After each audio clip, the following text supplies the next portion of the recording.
40.Samyutta Nikaya 7.15, the Discourse on Arrogance and Obstinacy. This incident occurred in Sravasti.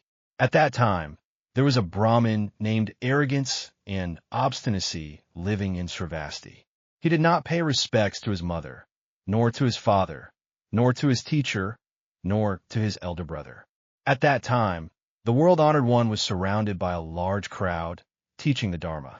The Brahmin Arrogance and Obstinacy thought to himself, "This ascetic Gautama is surrounded by a large crowd, teaching the Dharma. Why don't I go see the ascetic Gautama? If the ascetic Gautama speaks to me, I will speak to him. If the ascetic Gautama doesn't speak to me, I won't speak to him either." So, the Brahmin Arrogance and Obstinacy went to where the world-honored one was. Upon arrival, he stood silently to one side. At this time, the world-honored one did not speak to him. The Brahmin Arrogance and Obstinacy thought, "This ascetic Gautama knows nothing." He was about to turn and leave. At this moment, the world-honored one, knowing the thoughts in the mind of the Brahmin Arrogance and Obstinacy, spoke to him in verse. "Brahmin, arrogance is not good. Here, Brahmin, you should seek benefit. The purpose of your coming here, you should pursue that." At this time, the Brahmin Arrogance and Obstinacy thought, "The ascetic Gautama knows my thoughts." He immediately prostrated himself at the feet of the world-honored one, kissing the world-honored one's feet with his mouth, caressing them with his hands, and announcing his name. "Respected Gautama, I am Arrogance and Obstinacy. Respected Gautama, I am Arrogance and Obstinacy." At this time, the crowd was amazed, thinking, "How wonderful! How rare!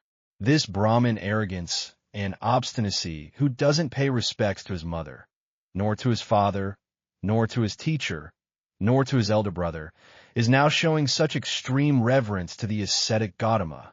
Then the world-honored one said to the Brahmin Arrogance and Obstinacy, "Enough, Brahmin, please rise and sit in your own seat, for you have developed faith in me."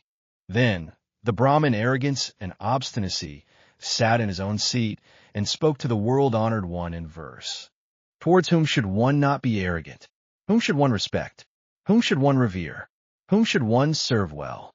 The world-honored one replied, "Towards mother and father and elder brother. The fourth is the teacher.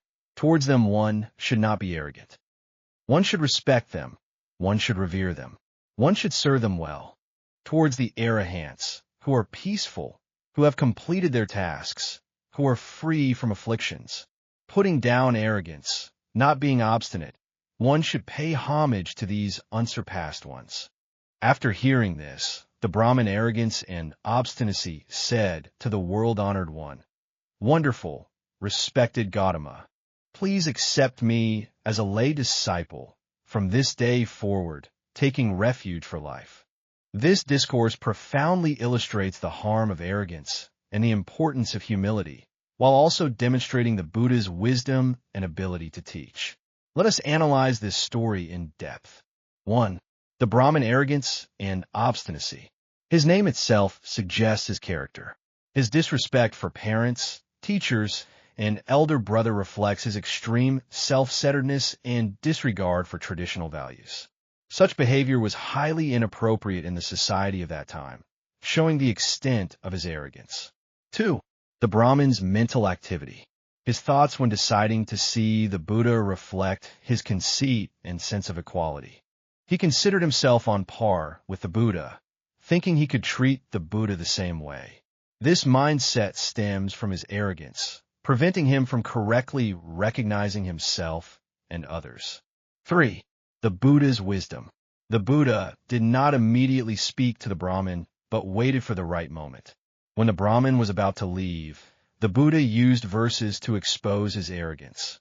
This demonstrates the Buddha's insight and educational wisdom, knowing how to provide appropriate teachings at the right time. 4. The Brahmin's transformation. When the Brahmin realized that the Buddha could read his mind, he immediately dropped his arrogance and showed extreme reverence. This sudden change demonstrates the power of truth and the profound change that can occur when one realizes their limitations. 5. The Buddha's teaching. The Buddha taught the Brahmin to respect parents, elder brothers, and teachers, which not only aligns with traditional values, but is also the foundation for building harmonious social relationships.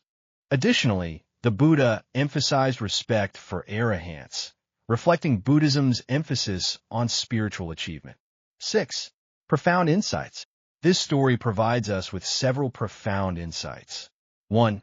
Arrogance is a major obstacle to personal growth and social harmony. 2. True wisdom includes recognizing one's limitations and respecting others.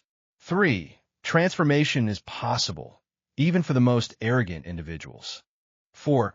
Timely teaching and words of wisdom can have far-reaching effects. 5.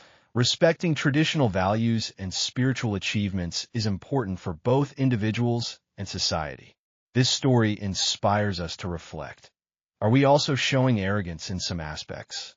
Do we truly respect those who deserve respect? Are we willing to put aside our prejudices and open our minds to accept the truth? Through this simple yet profound story, the Buddha shows us the importance of humility, respect, and an open mind. In modern society, these qualities are becoming increasingly precious. Each of us should be constantly vigilant against the dangers of arrogance and strive to cultivate the virtues of humility and respect. This not only benefits personal growth, but also helps create a more harmonious and inclusive society.